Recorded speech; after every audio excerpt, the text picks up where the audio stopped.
نحمده ونصلي على رسوله الكريم اما بعد۔ آج 21 پارے مکمل ہوئے۔ بات چل رہی تھی سورہ مؤمنون کی، 18واں پارہ۔ بہت ساری چیزیں ہیں الحمدللہ، آج توجہ کے ساتھ سنیں، انشاءاللہ نفع ہوگا۔ ایمان والے کامیاب ہو گئے۔ کون ہیں ایمان والے؟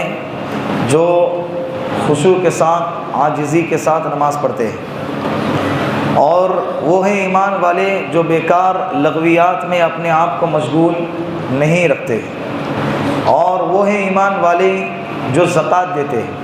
والذین هم للزکاۃ فاعلون، زکوٰۃ دینے والے یہ ایمان کی نشانی ہے۔ والذین هم لفروجهم حافظون، اور وہ ہیں ایمان والے جو اپنے شرمگاہوں کی حفاظت کرتے ہیں۔ اس کی تفصیل اور آگے آئیں گی۔ اللہ رب العزت نے ایمان والے ہونے کی علامت بتائی ہے۔ اللہ کے رسول نے فرمایا لا یزنی الزانی حین یزنی وہو مؤمن، زنا کرنے والا جس وقت زنا کرتا ہے تو وہ ایمان والا باقی نہیں رہتا۔ جب زنا کرتا ہے اللہ اس کے دل سے ایمان کو اٹھا لیتے ہیں، اس لیے کہ ایمان پاکیزہ چیز ہے، ایمان اعلیٰ چیز ہے، اور جو کام کیا جا رہا ہے وہ غلط ہے اور گندا ہے۔ ناپاک چیز، پاکیزہ چیز دونوں ایک ساتھ جمع نہیں ہو سکتے۔ اگر اسی حالت میں موت آئی، حالت کفر میں مرے گا۔ اللہ حفاظت فرمائے۔ الا علی ازواجہم او ما ملکت ایمانہم فانہم غیر ملومین، ایمان والے وہ ہیں جو اپنے شرمگاہوں کی حفاظت کرتے ہیں، ہاں اپنی بیوی کے ساتھ حلال طریقے پر خواہش پوری کرتے ہیں، اور اپنے باندی کے ساتھ، تو ان لوگوں پر کوئی ملامت نہیں۔ اب باندیوں کا زمانہ نہیں رہا۔ فمن ابتغى وراء ذلك فاولئک هم العادون، اگر کسی شخص نے اپنی بیوی اور باندی کے علاوہ کسی اور کے ساتھ اپنی خواہش کو پورا کیا تو گویا کہ اس نے اللہ کی باؤنڈری کو کراس کیا ہے۔ والذین هم لاماناتهم وعهدهم راعون، اور ایمان والے وہ ہیں جو اپنی امانتوں کا پاس رکھتے ہیں اور اپنے وعدوں کو پورا کرتے ہیں۔ اگر کسی کا وقت، امانت میں بہت ساری چیزیں آتی ہیں، چیزیں آ گئی، وقت آ گیا، ٹائم آ گیا، کام آ گیا، اور کسی کے راز بھی امانت ہوتے ہیں، کسی کے راز بھی امانت ہوئی۔ آج کل بہت بڑی تکلیف ہے اس بات کی، پیٹ میں راز ٹکتے ہی نہیں، حالانکہ گزشتہ کل ہی اس کی تفصیل آئی تھی نا۔ جس کے راز، حضرت شیخ سعدی رحمۃ اللہ علیہ فرماتے ہیں کہ کسی اور کو یہ کہنا کہ دیکھ میں تجھے یہ بات کہتا ہوں تو کسی اور سے نہ کہنا، یہ سب سے بڑی بیوقوفی ہے۔ جب تو کہہ رہا ہے کسی اور کو کہ کسی اور سے نہ کہنا، تو کیوں کسی اور کو کہہ رہا ہے؟ بات سمجھ رہے؟ تو راز رکھنا یہ ایمان والے ہونے کی علامت ہے، اس لیے کہ راز ایک امانت ہے۔ راز کیا ہے؟ ایک امانت ہے۔ صرف چیزوں کا رکھنا اور اس کا خیال رکھنا، حفاظت کرنا، وہی امانت نہیں۔ امانت کا موضوع بڑا لمبا چوڑا ہے، بہت وسیع ہے۔ تو اپنے سینے کو رازوں کا قبرستان بنایا کرو۔ اگر ہاضمہ اچھا ہے تو راز سنا کرے، ہاضمہ اگر کمزور ہے تو کہہ دے کہ بھائی مجھ سے برداشت نہیں ہوگا، کسی اور کے سامنے اگل دوں گا، تو کسی اور کے سامنے بیان کرنا۔ بات سمجھ رہے؟ وعدے کو پورا کرنا، کسی سے وعدہ کیا ہے تو اس کو ہلکے میں نہ لے، اس لیے کہ اللہ کے رسول نے فرمایا آیت المنافقی ثلاثۃ، منافق کی 3 علامتیں ہیں۔ اذا حدث کذب، جب بات کرے تو جھوٹ بولے، واذا وعد اخلف، وعدہ کرے تو خلاف ورزی کرے، واذا اؤتمن خان، اور جب امانت رکھی جائے تو امانت میں خیانت کرے۔ ایک اور حدیث میں چوتھی علامت بھی بتائی گئی ہے، واذا خاصم فجر، جب جھگڑا کرے تو گالی گلوچ کرے، اس کے علاوہ جھگڑا ہوتا ہی نہیں۔ تو گالی گلوچ کرنے والا یہ منافق کی علامت ہے، امانت میں خیانت کرنے والا یہ منافق ہے، وعدے کو مکرنے والا یہ منافق ہے، اور جب بھی بات کرے تو کیا بولے؟ جھوٹ بولے، اسے کہتے ہیں منافق۔ یہ شخص ایمان والا نہیں ہے۔ والذین هم لاماناتهم وعهدهم راعون والذین هم علی صلواتهم یحافظون، ایمان والے وہ ہیں جو اپنے نمازوں کی حفاظت کرتے ہیں۔ پہلی صفت کیا بیان فرمائی؟ جو خشوع کے ساتھ نماز پڑھتے ہیں۔ اس میں یہ ذکر کیا جو اپنی نمازوں کی حفاظت کرتے ہیں۔ نمازوں کی حفاظت کا مطلب آیا کہ جس وقت نماز کا وقت آ جائے اور اسی وقت میں نماز کو وقت پر ادا کرنا مسنون طریقے پر، اس کو کہتے ہیں نمازوں کی حفاظت۔ اس کو کیا کہتے ہیں؟ نمازوں کی حفاظت۔ اولئک هم الوارثون الذین یرثون الفردوس هم فیہا خالدون، اور یہی لوگ وارثین ہیں، اور وارثین کہاں ہوں گے؟ جنت الفردوس میں ہوں گے، اور کیسے ہوں گے؟ ہمیشہ ہمیشہ ہوں گے۔ ہم فیہا خالدون، ہمیشہ ہمیشہ کے لیے جنت الفردوس کا اعلان کیا گیا جس میں یہ صفات پائے جائیں گے۔ کتنی آسان ہے، سال ہو گیا، زکوٰۃ ادا کرو، امانت کی حفاظت کرو، وعدہ پورا کرو، اپنی شرمگاہوں کی حفاظت کرو، نماز وقت پر ادا کرو، کیا ہو گئے؟ جنت الفردوس کے مستحق ہو گئے۔ اللہ ان تمام صفات کو ہمارے اندر پیدا فرمائے اور پوری زندگی ہم سب کو اس پر عمل کرنے کی توفیق عطا فرمائے۔ آگے 18ویں پارے میں سورہ نور کا تذکرہ ہے۔ سورہ نور، اس میں اللہ نے کہا الزانیۃ والزانی فاجلدوا کل واحد منہما 100 جلدہ، زنا کرنے والا، زنا کرنے والی عورت، زنا کرنے والا مرد اگر کنوارے ہیں، شادی شدہ نہیں ہیں، تو اللہ کہہ رہے ہیں کہ انہیں 100 کوڑے مارے جائیں گے۔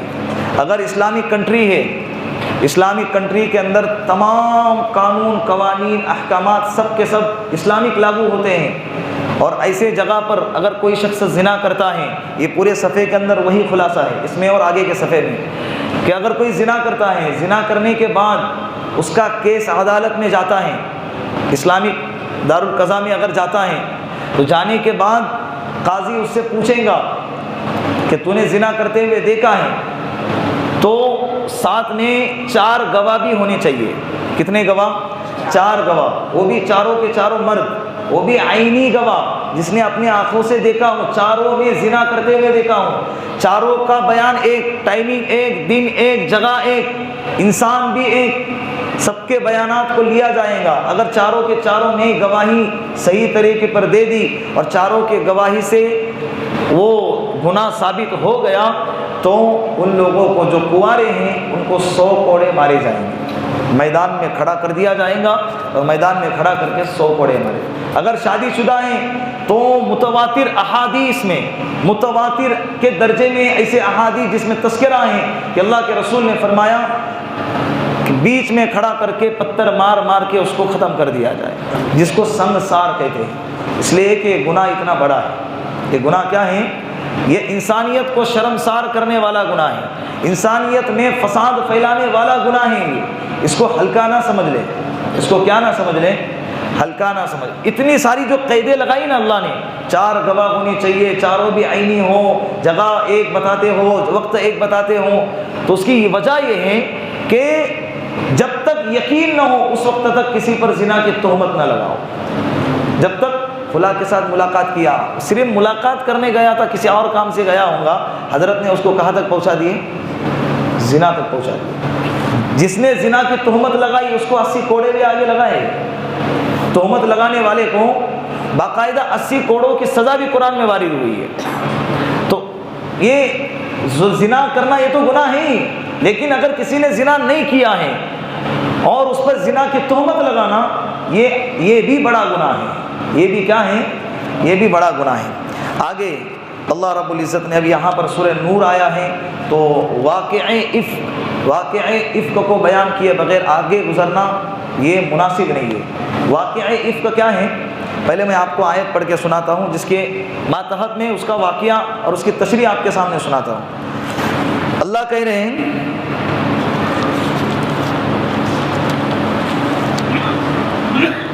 وَلَوْلَا إِذْ سَمِعْتُمُوهُ قُلْتُمْ مَا يَكُونُ لَنَا أَن نَّتَكَلَّمَ بِهَذَا سُبْحَانَكَ هَذَا بُهْتَانٌ عَظِيمٌ۔ جب تم نے یہ سب باتیں سنی تو تم نے اپنے زبانوں کو بند کیوں نہیں کیا اور یہ کیوں نہیں کہا کہ پاک ہے اللہ تیری ذات، یہ بات تو سراسر بہتان ہے، بہت بڑا بہتان ہے۔ ترجمہ سمجھ میں آ گیا آپ کے؟ واقعہ افک کیا ہے؟ واقعہ افک امی عائشہ صدیقہ رضی اللہ عنہا پر تہمت والا واقعہ، سن ہجری 6، یہ ہمیں معلوم ہونا چاہیے۔ شیعہ حضرات امی عائشہ پر تہمت لگاتے ہیں، وہ منافق کی جماعتوں میں سے، اس لیے کہ سب سے پہلے جس نے تہمت لگائی تھی وہ منافق تھا، منافقوں کا سردار۔ واقعہ ہے کہ ابتدا کہاں سے ہے؟ سن ہجری 6 اللہ کے رسول مدینے میں آئے، 6واں سال چل رہا ہے، غزوہ بنو مستلق کے لیے اللہ کے رسول لشکر کو لے کر روانہ ہو گئے۔ اس سفر میں امی ساتھ میں تھی، امی عائشہ صدیقہ رضی اللہ عنہ۔ اللہ کے رسول صلی اللہ علیہ وسلم کا معمول مبارک یہ تھا کہ جب سفر پہ جاتے تو قرآن اندازی کرتے تھے بیویوں کے درمیان کہ کس کو لے جایا جائے گا، چٹھی اڑاتے، جس کا نام آئے گا اس کو سفر میں لے جاتے۔ تو امی کا نام آیا تھا، ساتھ میں لے کر گئے۔ جب غزوہ بنو مستلق سے لوٹ رہے تھے تو پڑاؤ ڈالا ایک جگہ پہ، آرام کریں گے، تھوڑا ٹھہریں گے، کمر سیدھی کریں گے، پھر چل دیں گے۔ تو ایک جگہ پر جب ٹھہرے ہیں، امی عائشہ صدیقہ رضی اللہ عنہا کو قضائے حاجت آئی، اجازت لے کر چلے گئے۔ رات کا وقت تھا، اللہ کے رسول صلی اللہ علیہ وسلم نے پورے لشکر کو سفر کا حکم دے دیا کہ چلو مدینے کے لیے روانہ ہونا ہے، مدینہ قریب ہی تھا۔ ابھی 4 لوگ امی عائشہ صدیقہ جس کجاوے میں احوج جس کو کہتے ہیں، جس میں بیٹھتے تھے، کجاوا، اس میں بیٹھا کرتے تھے کہ 4 لوگ اس ڈولی کو اٹھاتے اور سواری پر سوار کرتے۔ وہ 4 لوگوں نے امی عائشہ کے کجاوے کو اٹھائے، لیکن امی عائشہ عمر کے اعتبار سے بھی کم تھی اور وزن کے اعتبار سے بھی دبلی پتلی تھی، کم تھی، جس کی وجہ سے ان کو احساس ہی نہ ہو سکا کہ امی اندر ہے یا نہیں۔ وہ اٹھائے اور اٹھا کے سواری پر رکھ دیے، انہیں لگا کہ اندر ہے، اور پورا لشکر سفر کے لیے روانہ ہو گیا۔ امی آئی، ہار گم ہو گیا، پھر دوبارہ چلے گئی، قضائے حاجت جہاں ہو گئی تھی اس طرف چلے گئی تلاش کرنے کے لیے، وہاں تلاش کیا، پھر دوبارہ آئی، اس میں وقت چلا گیا، تو لشکر پورا کے پورا کیا ہو گیا؟ نکل چکا تھا۔ امی سمجھ گئی کہ اب سب چلے گئے، رات کا وقت ہے، میرا اکیلا نکلنا مناسب نہیں، درخت کے نیچے بیٹھے رہے، اس لیے کہ امی کو پتا تھا کہ اللہ کے رسول صلی اللہ علیہ وسلم کا معمول مبارک تھا کہ جب بھی لشکر کو روانہ کرتے تو ایک فرد کو پیچھے بھیجتے کہ کوئی سامان چھوٹا ہے یا نہیں دیکھنے کے لیے، تو اللہ کے رسول صلی اللہ علیہ وسلم بھیجیں گے۔ تو امی اطمینان سے بیٹھے رہی۔ اس وقت ڈیوٹی لگی ہوئی تھی حضرت صفوان ابن معطل رضی اللہ عنہ کی، جس کی بہت پاکیزہ صحابی ہے، جلیل القدر صحابی ہے، دیندار صحابی ہے، اللہ کے رسول صلی اللہ علیہ وسلم کے قریبی صحابی، حضرت صفوان ابن معطل رضی اللہ عنہ۔ وہ اٹھنی نکل آئے دیکھنے کے لیے کوئی سامان چھوٹا تو نہیں ہے۔ امی عائشہ کو جب انہوں نے دیکھا، امی عائشہ کو پردے کا حکم نازل ہونے سے پہلے حضرت صفوان نے دیکھ چکے تھے، پردے کا جب حکم نازل نہیں ہوا تھا اس سے پہلے امی کو دیکھا تھا انہوں نے، تو پہچان گئے کہ تو امی ہیں، فوراً انا للہ و انا الیہ راجعون بلند آواز سے پڑھا اور سواری کو امی کی طرف کیا اور دور جا کر کھڑے ہو گئے تاکہ امی کو بیٹھنے میں کوئی دقت نہ ہو۔ امی سواری پر سوار ہو گئے، حضرت صفوان ابن معطل نے سواری کی نکیل پکڑی اور چلے گئے، مدینے کی طرف جانے لگے۔ ابھی لشکر چل ہی رہا ہے، آگے صبح ہو گئی، دن نکل گیا، بیچ دوپہر کا وقت ہے۔ ایسے وقت میں لشکر کے ساتھ میں جا کے حضرت صفوان ابن معطل رضی اللہ عنہ امی عائشہ کو لے کر ملے۔ کون سے وقت میں؟ اگر کسی کے دل میں کوئی چوری ہوتی نا، وہ دن دہاڑے نہیں آتا، بالکل عین دوپہر کے وقت میں نہیں آتا۔ اور ایک طرف امی عائشہ پاکیزہ صفت والی، دوسری طرف حضرت صفوان ابن معطل جو کہ شریف الخاندان کے جلیل القدر صحابی ہیں، اور دن کے وقت میں امی کو لے کر آئے ہیں۔ شک و شبہ کا دور دور تک کوئی شائبہ ہی نہ تھا، لیکن اگر کسی کے دل میں ہی اگر چور بیٹھا ہو اور کسی کے دل میں ہی اگر گندگی ہو، غلطیاں اگر کسی کے نکالنی ہوں، تو ایسا شخص اچھائیوں میں سے بھی برائی نکالنے کا کمال رکھتا ہے اور مہارت رکھتا ہے۔ سمجھ رہے؟ جیسے ایک بیوی تھی نا، وہ ایک بزرگ کو کہہ رہی تھی کہ تم کیا اپنے آپ کو بڑے اللہ والے کہتے ہو اور بڑے ڈینگے ہانکتے ہو اور مارتے ہو؟ اللہ والے تو وہ ہیں جو آج میں نے دیکھی وہ ہوا میں اڑ رہے تھے۔ کیا کہا؟ اللہ والے تو وہ ہیں جو ہوا میں اڑ رہے تھے، میں نے آج دیکھا۔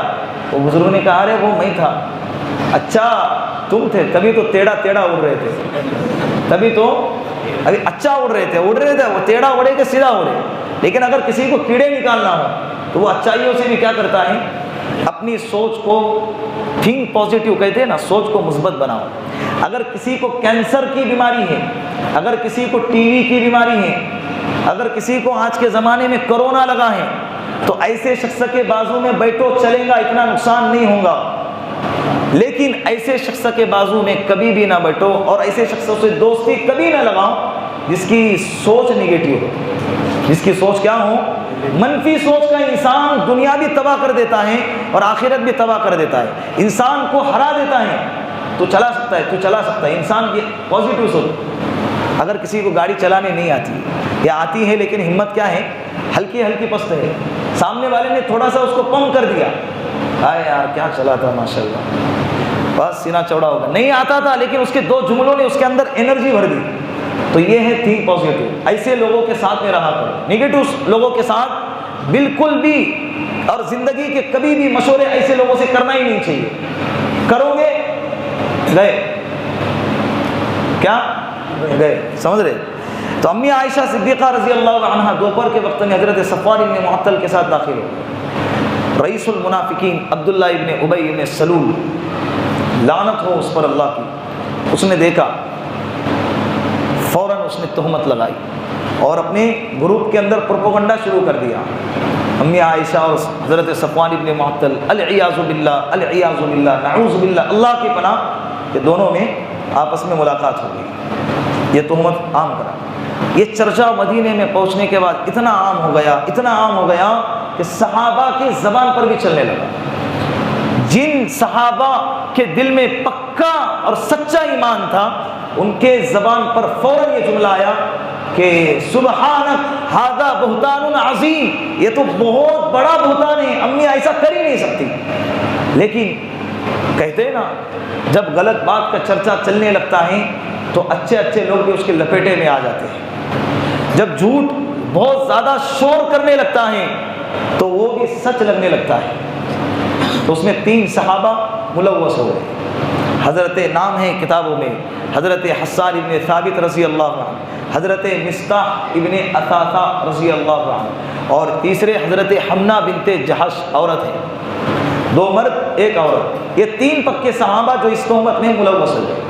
باقی کی ایک بھی صحابی اس میں ملوث نہیں ہو گئے. جتنے بھی تھے سب کے سب کون؟ سب منافق، یہ چرچا کرنے والے. یہ پورے مدینے میں 1 دن گزر گیا، 2 دن گزر گیا، ماحول مدینے کا خراب سے خراب ہوتا جا رہا ہے. یہ خبر اللہ کے رسول تک پہنچی. کیا گزرے ہوں گے دل پہ. سرور کونین دل ٹوٹ کے رہ گیا.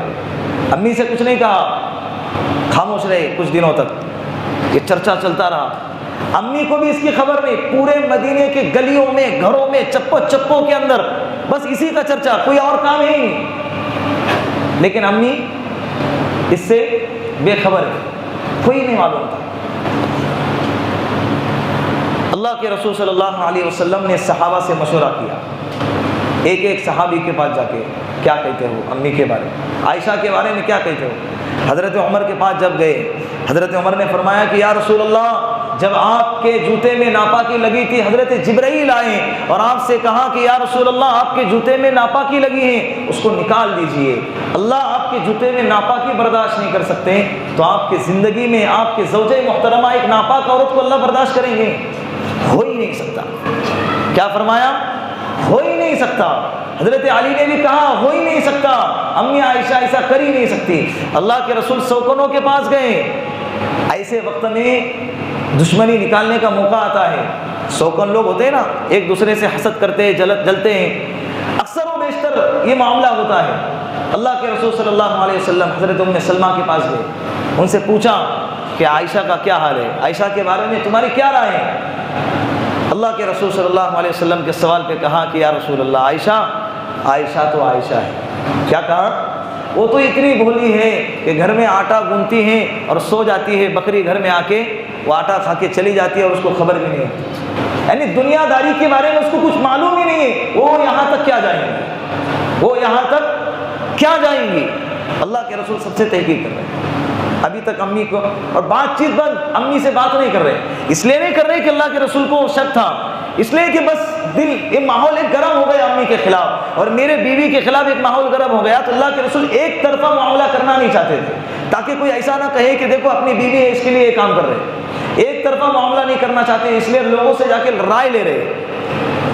امی کو سمجھ میں نہیں آیا کہ یار کیا معاملہ ہے، آ رہے ہیں سلام کر رہے ہیں، کچھ بات نہیں ہو رہی، جا رہے ہیں سلام کر رہے ہیں، نکل رہے ہیں، اور کچھ زیادہ جو روزانہ دل لگی ہوتی تھی آج اب ہو نہیں رہی ہے، لیکن واقعے سے بے خبر ہے۔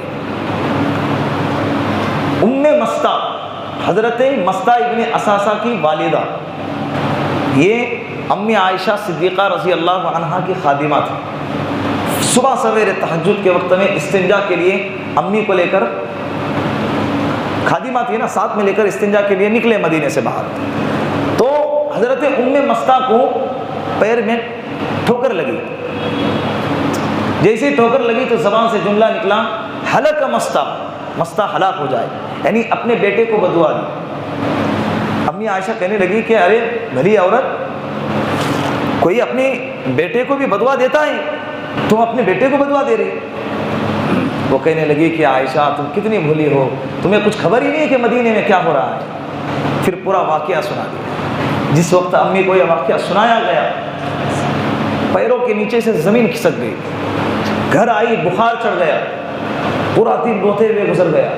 اللہ کے رسول جب گھر میں آئے تو اللہ کے رسول سے فرمایا کہ یا رسول اللہ، میں اپنی امی کے گھر جانا چاہتی ہوں۔ سامنے ہی گھر تھا، امی کا گھر سامنے ہی تھا، لیکن جب اللہ کے رسول کا روٹا ہوا اور اکھڑا ہوا انداز جب دیکھا تو برداشت نہیں ہوا، اور کہا کہ یا رسول اللہ مجھے آپ اجازت دو، میں اپنے ابا اور امی کے گھر جانا چاہتی ہوں۔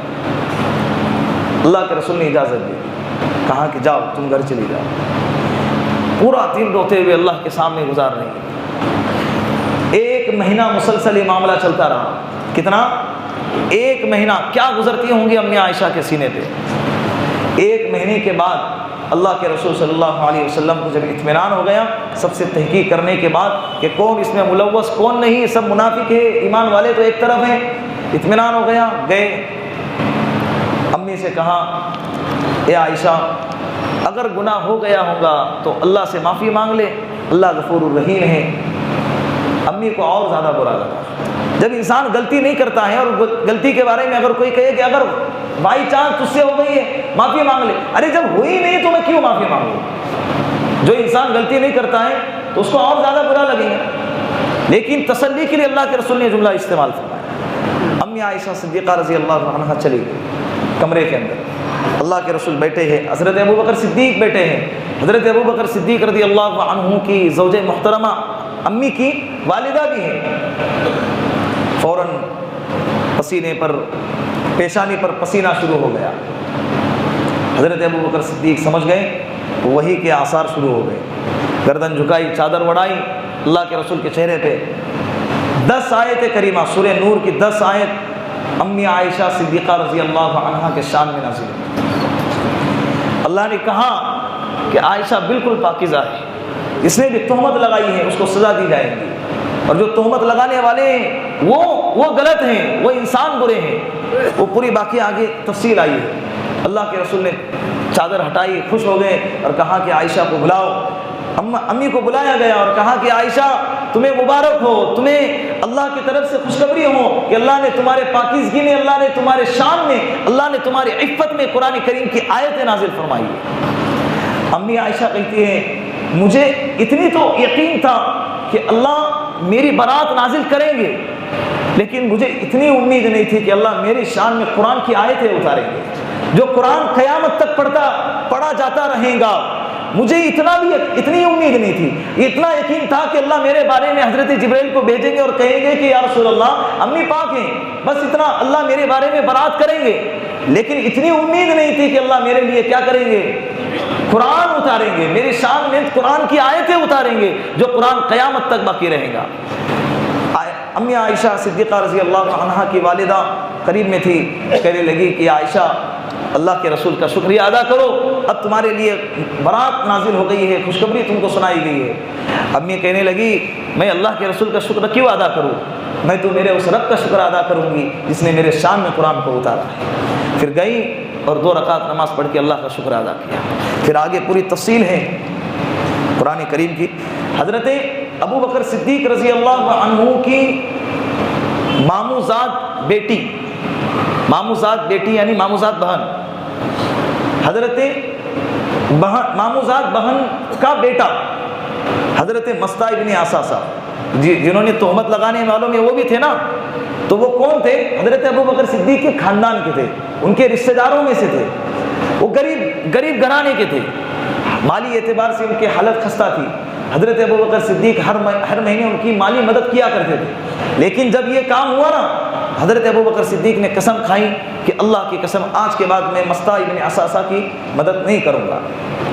قرآن کریم کی آیت نازل ہو گئی، حضرت مستہ نے توبہ بھی کی، اللہ سے معافی مانگی، قرآن کریم کی آیت نازل ہو گئی، اللہ نے کہا کہ اللہ نے جس کو مالی وسعت عطا فرمائی ہے، اللہ نے جس کو فضل عطا فرمایا ہے، اس کے لیے یہ بالکل مناسب نہیں ہے کہ وہ ایسی قسمیں کھائیں کہ جو سامنے والوں کو تعاون کیا کرتے تھے مالی اعتبار سے، آج کے بعد وہ اس کا مالی تعاون نہیں کریں گے، اس کو بالکل مناسب نہیں۔ کیا وہ یہ بات کو پسند نہیں کرتے کہ اللہ بھی تمہیں معاف کرے اور اللہ تمہیں فضل عطا فرمائے؟ حضرت ابو بکر صدیق کے سامنے یہ آیت کریمہ نازل ہو گئی۔ حضرت نے فرمایا، حضرت ابو بکر صدیق نے، کہ میں پسند کرتا ہوں کہ اللہ مجھے معاف کرے، میں بھی مستہ ابن اساسہ کو معاف کرتا ہوں۔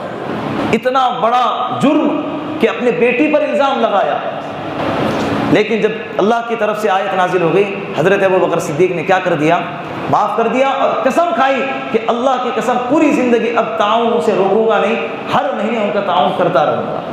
پھر آگے اللہ نور السماوات والارض میں بہت ساری آیتیں ہیں کہ یا ایھا الذین آمنوا لا تدخلوا بیوتا غیر بیوتکم حتی تستأنسوا وتسلموا علی اہلھا، یہ ایمان والو جب تم کسی کے گھروں میں جاؤ اپنے گھر کے علاوہ تو بغیر اجازت کے اور بغیر سلام کے داخل نہ ہو، اگر اجازت مل گئی تو اندر داخل ہو جاؤ، اور اگر اجازت نہیں ملی فرجعوا، لوٹ جاؤ، کوئی مسئلہ نہیں، ناراض ہونے کی ضرورت نہیں۔ اللہ کے رسول کا معمول تھا جب کسی کے گھر میں جاتے دستک دیتے اور دروازے کے دائیں یا دروازے کے بائیں کھڑے ہو جاتے، اجازت ملی تو اندر گئے، نہیں ملی تو کوئی مسئلہ نہیں۔ ہو سکتا ہے کہ سامنے والا کسی اور مسئلے میں ہو سکتا ہے کہ وہ ہو ہی نہیں اندر۔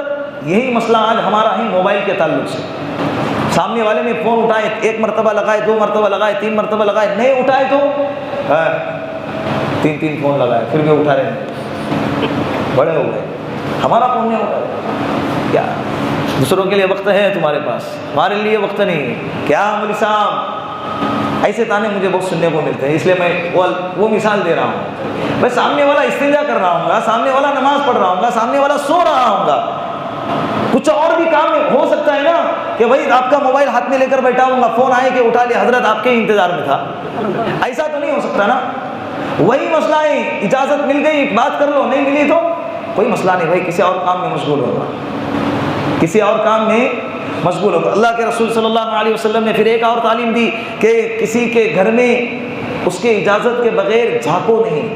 اگر کوئی شخص کسی کے گھر میں بغیر اجازت کے جھانکتا ہے اور وہ گھر والا اگر اس کے آنکھیں پھوڑ دیتا ہے تو کل قیامت کے دن اللہ اس کی پکڑ نہیں کریں گے، اللہ اس کی، آج ہوتا ہے نا ٹاکا ٹاکی ادھر ادھر جاتی ہے، جائز نہیں، یہ حرام ہے۔ یہ کیا ہے؟ بولو، یہ حرام، اس کو معمولی نہ سمجھے، یہ بہت بڑا گناہ ہے۔ یہ کیا ہے؟ قرآن کہہ رہا ہے سورہ نور میں باقاعدہ اس کے تعلق سے ہماری عادت کے لیے، ہم کو سدھارنے کے لیے اللہ نے آیتیں نازل فرمائی ہے۔ اللہ ان تمام باتوں پر ہم سب کو عمل کرنے کی توفیق عطا فرمائے۔ وآخر الدعوانا الحمدللہ۔